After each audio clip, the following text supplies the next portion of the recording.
Easy Explain, Zen Buddhist Philosophy, Daoist Influences. So here we're going to start by going back to the Zen reading list I introduced last time, to one of the oldest sources, one of the oldest texts there, and that is the Dao De Jing, sometimes referred to as the Tao Te Ching, by Lao Tzu or Lao Tzu. Right, based on your translation, based on your pronunciation, you'll see this, written out a few different ways. This is going back to what we think is about 300 BC, so it's very old text, very influential text. But this is one of the fundamental texts of Taoism, which again is a traditional, historical, typically Chinese school of thought and philosophy, but it has since permeated throughout continental Asia.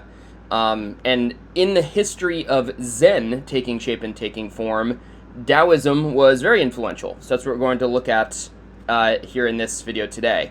So again, also going back to a brief history of Zen, we're looking at Buddhism, traditional Buddhism coming out of India, and Taoism essentially joining forces, swirling together, influencing each other. On the mainland of Asia, we see Chan Buddhism first arriving, and then as it makes its way to Japan is really when we start to see this term of Zen Buddhism emerging. Not really going to get into Zen so much per se today. Really going to look at Taoism.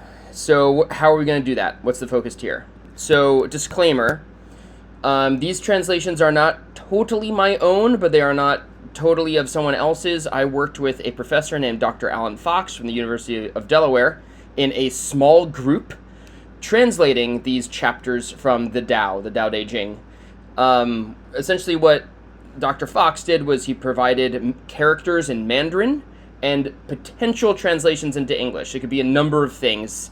And then our job as a small group was to come up with our own translations. So this is pulling from the several existing translations that I did use to inform myself. The work we did as a small group, and then my own touches as well. So that's why I can't exactly cite this. There's a lot going on here, but I do think it does a pretty good job of getting into modern English and also presenting the flavor and the sentiment of these chapters of the Dao De Jing. So starting with chapter 1, the way is the Tao, right? So I'm translating the Tao into the way, the path, the road. So keep that in mind. So chapter 1, the way that can be followed is not a changeless way. The way that can be told is not the eternal way. It is the way of the butterfly. It is the way of the dragon. It is the way of transformation. The way is a process of virtue. Many people are unable to follow the way because they are unable to see it. They are stuck perceiving a world of either or, when in reality they live in a world of both and. So this is a great opening for the Tao De Jing, just kind of outlining what the way is, what the Tao is, setting the stage here. So you're going to jump way ahead to chapter 28. So in chapter 28, we see there's utmost importance to being small. Instead of trying to be a mountain, be the valley of the universe. In this way, you are restored to wholeness, and so all things will come to you. Just a virtue here of kind of, flipping what we would typically think of, being big and powerful. We're actually going to place, virtue importance on the opposite of that, the virtue of being small. Jumping to chapter 37. The way does not do, but nothing is not done. The way to do is to do without interference. The way is self-apparent. Things spontaneously happen by themselves. The way flows like water, reflects like a mirror, and responds like an echo.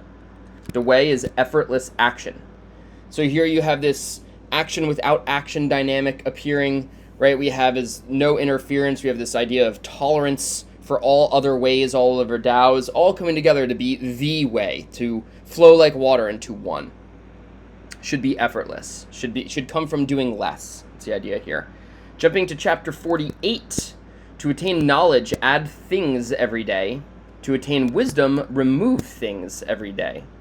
This is the great secret key to opening doors of happiness and truth. This is the great nothing.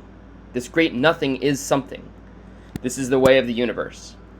So, again, just placing an emphasis on wisdom being not quite what you would think, and emphasizing nothingness here, and that it actually has a place in your study, in your life, as something, and really it's the way of the universe, right? Kind of focusing on the lack here, the less, instead of the more. Jumping to chapter 67.